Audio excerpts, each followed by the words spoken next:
Hey guys, welcome back to The Pursuit. I'm Jeff Hutchin. This is John Saborov, and we're glad you joined us as we unite, develop, and mobilize to pursue our purpose and our calling. So, John, welcome back. Let's jump into our topic today. So, as I was leading a Zoom call last night, I got some folks that we get together and kind of go through Scripture, and we're going through the New Testament actually right now. We were talking about a portion of Scripture in 1 Corinthians chapter 9 that really hit me, and it really kind of forced me to reflect and think about kind of what Paul was doing and what he meant in this portion of Scripture. And it's the portion of Scripture, and specifically in chapter 9, verse 19. And what Paul's talking about here is he's talking about that, I'm going to become a slave to all men. Mm-hmm. And then he goes on, he kind of creates a list, and he says, to the Jew, I'm going to become like the Jew. To those under the law, I'm going to come under the law. To those that are not under the law, I'm going to also meet those people there. Mm-hmm. And he then goes on to say in the last part of it, to the weak, I'm going to become like the weak, right? Yep. And so I just wanted to unpack that together and talk about that a little bit, about what that means and what really Paul meant when he said that he's going to go and he's going to become like these people. He said, he wrapped it up where he said, in summary, I've become all things to all men, that by all means I might save some. So what's that mean, do you think? Because I think if we got to be careful, right? Because if we take that out of context, we could use that in a way that I don't think Paul intended. But just respond to that. What are your thoughts on that? So the first thing that occurs to me is that Paul is telling us, listen, you want to be an example of what Christ is walking this earth? Get in somebody else's skin. Be empathetic to somebody. Know where they're coming from. Understand. You don't earn the right to be heard until you've met that person where they are. Okay. Right? So what do you think? Yeah, no, I agree completely. I know you like to read, and I like to read too. There's a book, a famous book, To Kill a Mockingbird, and in one of the characters in there, Atticus Finch. This is what he says, and I think this is so applicable to our content today. That's what he says in the book. He says, you never really understand a person until you consider things from their point of view, until you climb inside it and you walk around in it. There's a lot of ugly things in this world, son, and I wish I could keep them away from you. That's Atticus Finch from To Kill a Mockingbird. But I think he nails the point that I think you just said, and I think what Paul's getting at. And literally, when what we're talking about here is empathy, right? That's kind of what you were describing, is the ability to literally climb inside the skin of another person. And I think that's really what Paul's talking about here, because he's saying, to the Jew, which he understands, being a Jew himself, right?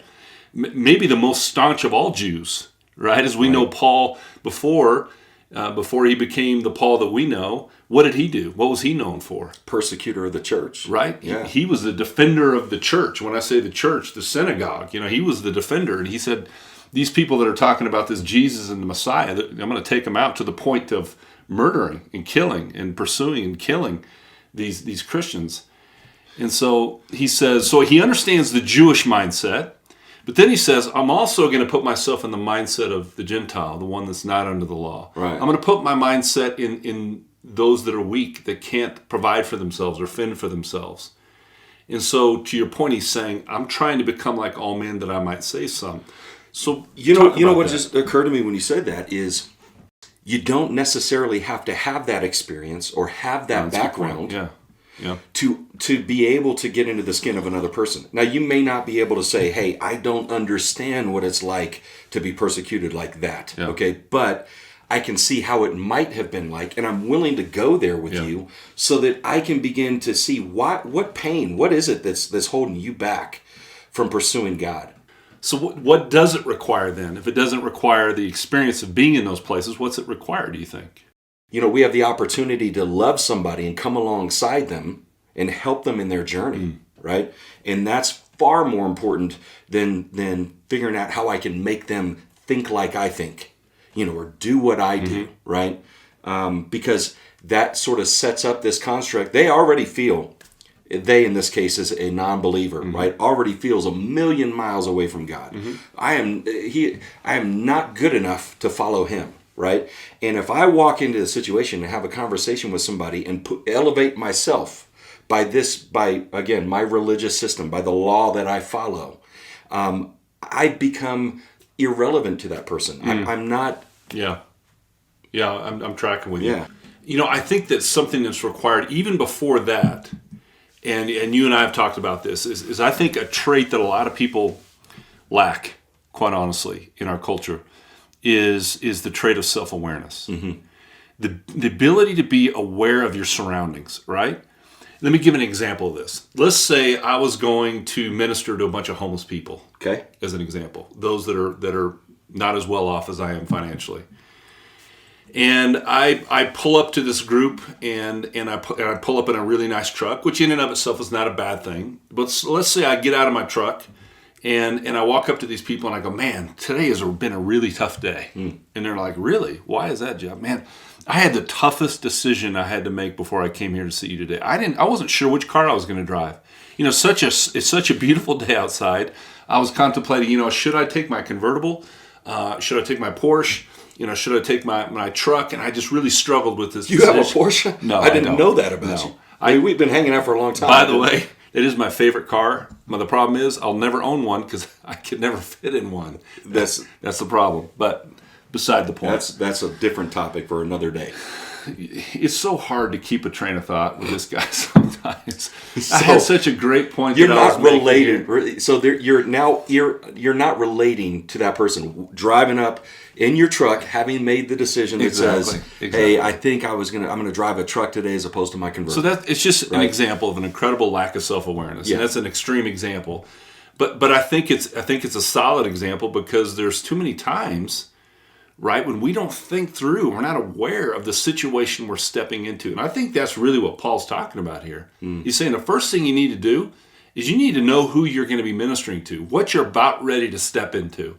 And he doesn't say, hey, if there's a bunch of pagans that you're going to go minister to, don't do it. He doesn't say that, does he? He says, in essence, I'm paraphrasing, but in order to minister to the pagan, I'm going to become like the pagan so that I might reach them.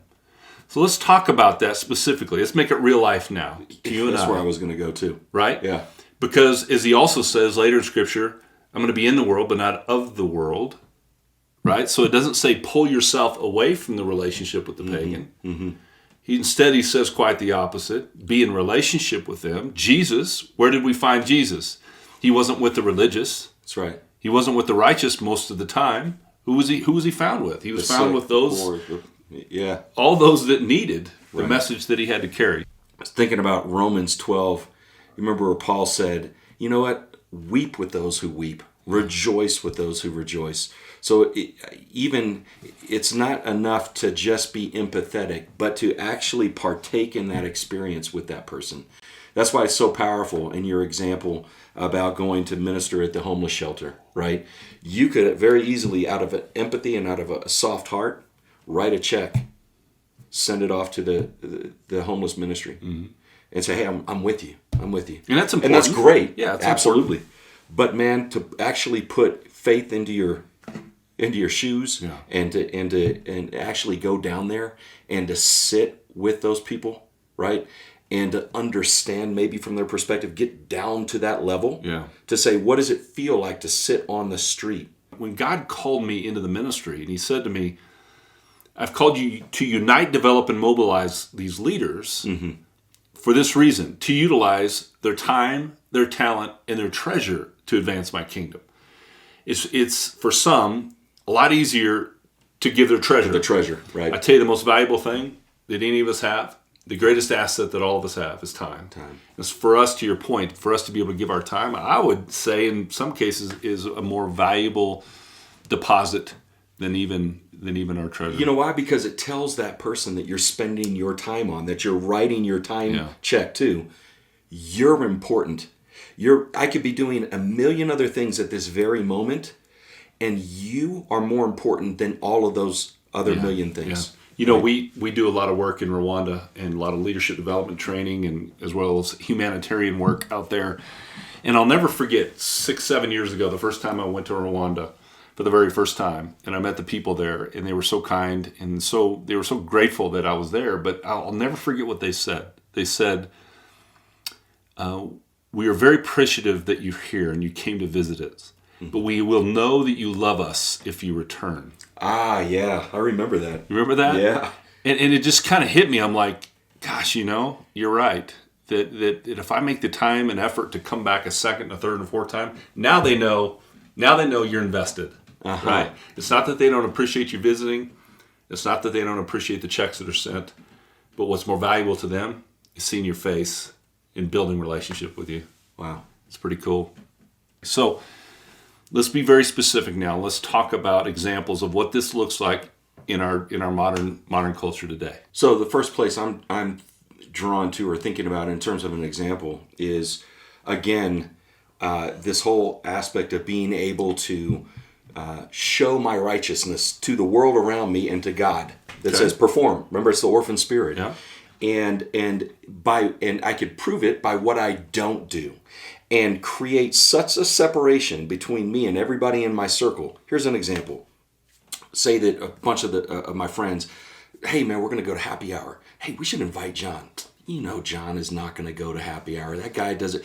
He will not go to a bar. He won't walk into an environment like this. He's too goody two shoes. He just, whatever. Was that, I'm being serious now when I ask this question. Was there ever a point in your life where that conversation was being had? Yeah, absolutely. Okay. Absolutely. And here's the sad thing about it was that at that moment, I loved my friends and was praying for my friends more than you could ever have imagined. But to them, I was judgmental. Okay. Right? But my guess is, and I'm not putting words in your mouth, so correct me if I'm wrong. Yeah. My guess for you, though, in the stage of your walk at that time, right, that's probably what you needed. You probably needed to stay out of that environment. Is that true? Yeah, okay. Absolutely. I think there's seasons and times. Okay. And depending on where you come from, listen, alcohol and drugs were not something that, drugs, period, even now. But alcohol was not something that I should have been in an environment around at that time in my life. I'm talking young 20s and as a new Christian. I just wanted to point that out, that there was a time where people were having that conversation about you. Absolutely. It's not just a hypothetical. And not a hypothetical, for sure. So keep going, I'm sorry. For sure. And so I didn't realize it, but I just told you I was praying for them. I loved them. I wanted to see them come to a saving knowledge of Jesus Christ. But I was creating a barrier for them to do the very thing that I was praying for them to be able to do. Okay. How was that? Because I'm creating this religious facade. Okay. That says, oh, if I'm to follow Jesus, that means, I can't have a beer occasionally. Okay. I can't, right? I can't be in this environment. I can't hang out with my friends and have fun. Because there's no denying on a Friday night happy hour, those guys are having fun. Now, they're not, tearing up the bar and getting in bar fights and getting drunk and all of that stuff, right? But I created this religious facade that said, you want to come to God, you got to put all that stuff down, right? Okay. So that's one extreme. Mm-hmm. The extreme being you completely withdrew yourself from the situation altogether. Right. In this case, if I could use what Paul said, you're not only not of the world, you're not even in the world. True. Is that safe? True. Okay, so we've kind of isolated ourselves. That's one extreme. Then there's the other extreme that says, I'm going to be in the world and I'm going to be of the world, right? We could use that same kind of mindset that Paul's saying here. We could say, hey, like the beer drinker and the partier and the guy that goes hard and heavy, I'm going to do the same thing in order that I can be on his level, right? That I can now share with him. Talk about the dangers of that. There's a danger. So where is that line is kind of where you're going, right? Because clearly the thing that if I would have gone to the other side that says, I'm going to go out and party with these dudes and throw them back and get hammered and the whole thing, because now I'm relating to them, right? I'm on their level. They're listening to me, right? Because I'm one of them. Yeah. And equally, that's going. So what does that do when we cross that line, wherever that line is? And we haven't established that yet, but wherever that line is that we cross, what does it do? When does it move from being helpful, that you're being relational and building a relationship with this person in their place? Mm-hmm. When does it become harmful? Well, go back to what Paul said in 1 Corinthians 9. He says, to the one under the law, the Jew, I became as one under the law. And then later it says, although I'm not under the law. Right. Meaning, so he didn't say to reach the Jew, I converted to Judaism. Yeah, that's good. Yeah. Right? To reach the dude in the bar, I didn't become an alcoholic. Yeah. Right? But there's a way that you can, put yourself in position for that person to hear you and see that you're relating to them. You're putting yourself in their skin. Let me ask you this question. Is the line hard and fast, meaning it's black and white, and it's the same for every one of us? Or is that line dependent upon who you are and the things that maybe you struggle with, that maybe others don't struggle with? You see where I'm going with this? Yeah, and the person that's watching this that maybe is more inclined to be of the letter of the law as opposed to the spirit of the law is going to have a hard time with my answer that says, it's not a hard and fast line, and it is dependent on circumstance, okay? And they're going to say, he's wishy-washy. No, it's not that, right? Because when we subscribe to a religious system, touch this, do not touch that, eat this, do not eat that, okay? We have just established what righteousness looks like, and we become a Pharisee. That's good. We've become a Pharisee. Yeah. We really have. So, I don't know. I mean, where in your life, have you figured out how to kind of gauge the barometer that says, okay, here's the line in this context. Here's the line in this situation. Going one step further is too far. Not taking that next step is not far enough, right? Yeah. I still seem untouchable, Yep. right? You're a very pastoral-looking person. I am? Yeah, I mean... I'll take that. Yeah. I guess. And so I'm sure that the image of, well, here comes Hutch. Right? Can't say that, can't do this, right? Is probably pretty prevalent. Yeah, I mean, it's a good question. It's a fair question. I'm going to do my best to answer it. Again, I think it goes back to what I originally said earlier, and that is we have to develop this self-awareness skill. Mm-hmm. And part of the self-awareness is to know what we can handle and know what causes us to stumble, right? Yeah. For me, I have no problem being in public, hanging out with you, hanging out with others, and having a couple pops, right? Yep. I have no problem with that. Having a glass of wine, having a mixed drink, that sort of thing. But I know, again, self-awareness, I know where my line is. Meaning I know how many I can have. I know what my limit is. Yep. That I know that once I cross over that limit, then my ability to spiritually discern begins to drop, right? And then all kinds of issues present themselves, and it can be a problem, right? So that's part of it. I think but that's only half of it. And the other half of it is, Paul speaks to this earlier in this book. He says, we need to be careful not to be a stumbling block to other people. What does that mean? Well, I need to know you. I need to know what your struggle is. Mm-hmm. I need to know the things that you have a hard time with. So if drinking is a problem for you and maybe is not for me, then I need to be aware of that. And I need to be sensitive to that. And in some cases, not drink at all. Because I don't want to create a stumbling block for you just because I'm drinking. Your freedom in that case, even within the boundary of what you just said, I can have 2 beers and I'm good and still be spiritually discerning and all of that. But that freedom and that grace actually could create a stumbling block for me, even if you had one that scenario, right? No question. So even to have one would be totally disobedient to God's directive, if you will, the spirit that's leading you. Where in another situation, there may be no conviction around having 2. Yeah. And another thing we need to be aware of, so we've spoken of a couple of scenarios. We spoke of the scenario that I have to be self-aware of what I can handle. I also have to be self-aware of the things for which you can handle. Yep. And then the third one, which is a little bit more gray, I would say nebulous, kind of out there, is the perception that other people have. And, you might be sitting here and saying, well, if some stranger sees me, I don't care what they think about me. Who are they to judge me? However, that's a part of what we need to be cognizant of. We need to be aware of that if I'm out in public, I need to think about how many bottles of beer I have sitting in front of me, right? I mean, if I have 6 bottles of beer, I mean, I'm a big guy and I can handle a lot of beer. It may not be impacting me physically, but the perception that puts off to other people is you and I are gut laughing and having a great time and maybe getting a little bit louder because we're just enjoying life, right? The view to other people might be, gosh, you know what? I recognize that guy. from teaching or preaching or whatever, and he's hammered, right? And so we need to be aware of that. Let me peel back the layer for the rest of the world on a little bit of the officiating community, right? And kind of how we can conduct ourselves. As you guys may remember from, I don't know, episode 1 or 2, lessons from the football field, Hutch and I are college football officials. And as you know, one of the things that we are absolutely not allowed to do on a Friday night before a game that could even be on Saturday night is what? Drink. Absolutely. If you are in a picture where there is a bottle of Budweiser on a table next to you, okay, on a Friday night, and it appears on Facebook somewhere, what happens?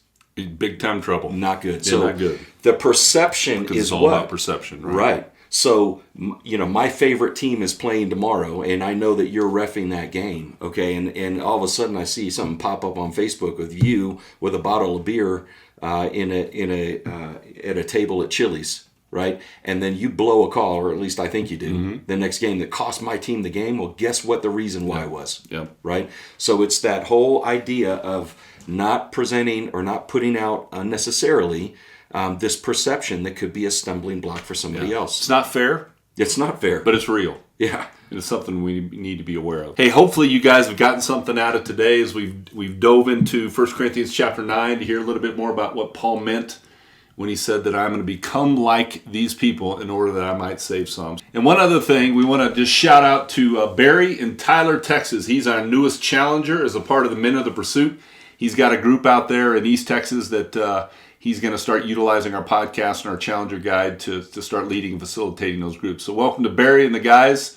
And if anyone is interested, please send us an email at thepursuit360@gmail.com, and we'll get you the information you need to get your group integrated as well. Hey, until next time, thanks for joining us. Stay strong out there, guys.